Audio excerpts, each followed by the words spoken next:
สวัสดีครับท่านผู้ชมที่เคารพครับมื้อนี้พาพี่น้องมายามหน้าวันที่13มิถุนายน2568บ่าย5โมงแรงครับพี่น้อง17นาฬิกาในบรรยากาศของท้องฟ้ามืดสลัวด้วยเมฆครับก้อนสีฟ้ากระจายเต็มฟ้าเลยครับสีเทามองหาสีฟ้าแทบสิบ่เห็นครับสีเทาขมุกขมัวฝนตกตั้งแต่มื้อคืนนี้ตั้งแต่ตี3ครับพี่น้องมาจนถึงบ่ายโมงบ่าย2โมงพี่ละครับฝนยังค่อยเอี้ยนยังค่อยเศร้ามันก็บ่แม่นฝนที่สิตกแบบหนักหน่วงครับพี่น้องเป็นฝนตกลิ้นแต่ว่าลิ้นค่อนข้างหนักนะครับฉันว่าตกก็ตกคอยเว้าง่ายๆเนาะฉันบอกว่าตกก็ตกคอยฉันว่าลิ้นก็ลิ้นแห้งยังประมาณนี้แหละครับพี่น้องครับเลยคิดฮอดหน้าครับพาพี่น้องมายามหน้าก็เห็นสภาพแบบที่พี่น้องเห็นนี่แหละครับ น้ำครับน้ำขึ้นมาหลายพอสมควรครับโดยเฉพาะที่แก่ที่มุมของแปลงหน้าของไหหน้าครับพี่น้องน้ำอยู่ที่มันลุ่มที่มันเป็นลุ่มที่ต่ำกับน้ำหลายจักหน่อยโดยเฉพาะแปลงนี้ครับโดยเฉพาะไหหน้าไหนี่ครับผมไปวัดเบื้องแล้วนะครับจุดยุขอบนี่เกือบ15 เส้น20 เส้นเนาะอยู่ตรงมุมเนาะพี่น้องเนาะไหลมาตรงกลางนี่ก็จะประมาณจาก7 เส้น8 เส้น10 เส้นนะครับเขานี่วานตั้งแต่วันที่3มิถุนายนที่ผ่านมาผมกลับมาเฮ็ดคลิปให้พี่น้องเบิ่งอยู่ครับตอนนี้เขานี่ความสูงของต้นเขาผมไปวัดเบิ่งแล้วครับความสูงของต้นเขาผมไปวัดเบิ่งแล้วครับประมาณ10 เส้น15 เส้นก็มีนะครับโดยเฉพาะที่อยู่วังแก่วังมุมของไหหน้านี่อาจจะเป็นเพราะว่าเขาหนีน้ำครับเขาก็สูงขึ้นมาเกือบ20 เส้นคือกันนะครับแต่ก็ถือว่าเป็นการซุ่มเสี่ยงครับพี่น้องเป็นการซุ่มเสี่ยงถ้าฝนเล็งลงมาอีกก็อาจจะเฮ็ดให้เขาทอดเหย้าบ่ทันน้ำขึ้นมาเหนือน้ำบ่ทันก็ได้มื้อนี้เลยก็สิมาเปล่งน้ำครับพี่น้องสิมาเปล่งสิมาขุดคันแท่หน้าบางส่วนให้มันไหลลงคลองใส่ไก่ครับพี่น้องแต่ว่าคลองใส่ไก่ของผมตอนนี้ก็เต็มแล้วครับพี่น้องบางส่วนเต็มแล้วนะแต่ว่าส่วนนี้ผมสิพาพี่น้องไปเบิ่งครับนะผมสิพาพี่น้องไปเบิ่งอยู่ข้างหน้านี่ครับนี่ครับอันนี้เป็นแปลงข้าวเหนียวครับทายเมื่อกี้ให้พี่น้องเบิ่งเมื่อกี้นี่เป็นแปลงข้าวเจ้านี่แปลงข้าวเหนียวน่าน59ยับน้ำก็ค่อนข้างสิมีแปลงนี้แหละครับค่อนข้างสิหลายกว่าหมู่จักหน่อยนะครับก็สิหลายกว่าหมู่เพราะว่าก็หลายอยู่เครื่องแปลงเพราะว่ามันเป็นที่ลุ่มมันเป็นที่ลุ่มครับผมก็เลยมาขุดคันแท่หน้าวังนี่มันเป็นร่องน้ำให้ไหลผ่านมานะครับตอนนี้น้ำก็บ่ทันไหลนะครับถ้าฝนไม่อีกจักหน่อยก็คิดว่าได้รับน้ำก็ต้องไหลลงมาเอามาคล้องใส่ไก่วังนี่ครับที่ขุดไว้แล้วผมก็เคยเฮ็ดคลิปให้พี่น้องเบิ่งนะครับขุดคล้องใส่ไก่บ่ถึงกับว่าอ้อมหน้าครับฟังทั้งทิศใต้นี่ก็อ้อมอยู่แต่ก็พามาตรงกลางนี่ครับพามาตรงกลางคลองใส่ไก่ตรงนี้นี่มีเฉพาะหน้าของผมบ่ทันแปลงน้ำเข้าน้ำก็เลยบ่ทันเต็มก็ดอกนะครับแต่ว่าผมแพนกล้องหมุนกล้องไปทั้งให้พี่น้องไปเบิ่งพูนนะครับหลังรถเสียวผมพูดแล้วครับนะอันนั้นเป็นหน้าของพี่น้องน้ำมันท่วมหน้าของเพิ่นคือกันหน้าผมอยู่ต่ำกว่าเพิ่นก็เลยเปล่งน้ำมา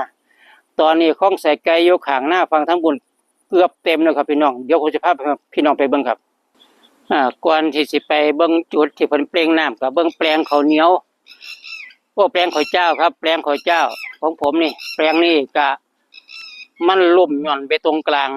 อันนี้น้ำค่อนข้างสิหลายมีแปลงนี้สิเป็นปัญหากว่าหมู่แปลงนี้สิเป็นปัญหาเพราะว่าแปลงนี้มันสิระดับน้ำกับคลองใส่ไก่มันได้ซ้ำกันถ้าขุดกันแท่หน้าต้นนี้เป่งล่องลงไปดีบ่ดีน้ำอยู่คลองใส่ไก่นี่มันสิไหลลงไปใส่แปลงหน้า มันจะเป็นอันตรายต่อเขานะครับ นี่ครับนี่ครับหน้าของป่าของลุงกับน้ำท่วมก็บ่ถึงกับว่าท่วมน้ำมันหลายมันสูงกว่าต้นเขาเพิ่งเกิดครับนะมันก็จะท่วมเขาเพิ่นก็เลยเปล่งลงมาซึ่งก็เป็นเรื่องปกติครับนะผู้อยู่สูงเพิ่นก็เปล่งลงมาหาผู้อยู่ต่ำแถวนี้บ่เกิดได้ครับเขาเกิดน้อยเดียวเกิดน้อยเดียวผู้อยู่ฟังผลบ่ค่อยมีน้ำนี่ครับนั่นเขียวขึ้นมาเลยมีแต่ต้นเขานะครับแต่ว่าแถวนี้ที่มีน้ำนี่นะครับบ่มีเขาเลยนี่แหละครับเพิ่นเปล่งมันนี่ครับเพิ่นขุดเปล่งมานี่น้ำกำลังไหลลิดๆนะครับนี่น้ำกำลังไหลเลยนะครับมาคลองใส่ไก่ของผมคลองใส่ไก่ตรงนี้นี่น้ำไหลแล้วครับน้ำไหลคักแล้วนะโดยเฉพาะพูนอยู่ฝั่งตะเวนออกฝั่งทั้งพุ่นนะครับนะมันก็หลายคักแล้วเด้หลายแล้วถือว่าค่อนข้างสิเต็มแล้วค่อนข้างเต็มแล้วนี่คือคลองใส่ไก่แต่ว่าหน้าแปลงนี้ของผมนี่บ่สามารถที่สิเอาน้ำลงมาใส่คลองใส่ไก่ตรงนี้ได้เพราะว่าน้ำมันสิอยู่กันเอาเดี๋ยวพาพี่น้องกลับไปเบิ่งที่แปลงแรกสักก่อนครับไหลมาเบิ่งแปลงแรกครับพี่น้องผมเสพี่น้องเบิ่งอันนึงนี่นะครับนะผลงานถือว่าเป็นการอัปเดตไปได้ตัวนะครับพี่น้องเห็นบ่ครับต้นยังนี่ครับเกิดขึ้นมาที่แรกผมเห็นมันก็ตกใจว่าโอ้ยวัชพืชที่ยังมาเกิดมาไวแท้นะครับตกใจแต่คิดได้คิดทันก็เลยเข้าใจว่าโอ้อันนี้ก็คือผลงานที่ได้นำผสมกับเมล็ดพันธุ์ข้าวมือวานข้าวครับนี่คือต้นทั่วเขียวเลยครับพี่น้องต้นทั่วเขียวมือนั้นผมกับแม่บ้านก็ได้เอาซื้อเมล็ดทั่วเขียวมาผสมกับเมล็ดพันธุ์ข้าวปลูกผสมใส่กันแล้วก็มาวานจุดประสงค์ก็เพื่อที่สิให้ปริมาณเม็ดข้าวแต่ละกำมันน้อยลงน้อยลงวันไปเม็ดข้าวต้นข้าวมันก็สิบ่ทีก็จนเกินไปเพราะมันมีทั้งเมล็ดข้าวมีทั้งเมล็ดทั่วเขียวนะครับแต่ว่าสุดท้ายก็เพิ่นผสมเป็นไปทั้งข้าวเจ้าข้าวเหนียวมันก็เลยปริมาณเม็ดทั่วเขียวก็เลยน้อยลงก็เลยได้ซ้ำนี่นะครับนี่ก็ถือว่าหลายอยู่นะผมเบิ่งแล้วนะครับโอ้เหลียวไปมีแต่เม็ดทั่วเขียวเกิดสึบลึบเลยครับจักหน่อยเขาก็สิเน่าเปื่อยตายไปก็จะกลายเป็นปุ๋ยเป็นปุ๋ยอินทรีย์ให้กับต้นข้าวครับให้กับรากข้าวเพราะว่าพืชตระกูลทั่วนี่มีไนโตรเจนเนาะพี่น้องเนาะมีไนโตรเจนเยอะนะครับก็สิแปรเปลี่ยนกลายเป็นอินทรีย์วัตถุเป็นผลดีกับต้นข้าวต่อไปอันนี้คือประโยชน์นี่คือความต้องการที่มันเกิดขึ้นครับตอนนี้ก็เกิดขึ้นมาแล้วเห็นแล้วนะครับเห็นแล้วพี่น้องผมก็สิได้ไปขุดน้ำตามคณะต่างๆบัดนี้นะ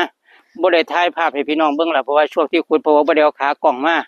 นะครับวันนี้ตอนนี้ก็ถือว่าพาพี่น้องมาเบิ่งบรรยากาศมื้อนี้พบปะพี่น้องซ้ำนี้ครับขอให้พี่น้องอยู่ดีจะแซ่บอยู่แจ่บกินนัวสู้ขู่สู้คนครับ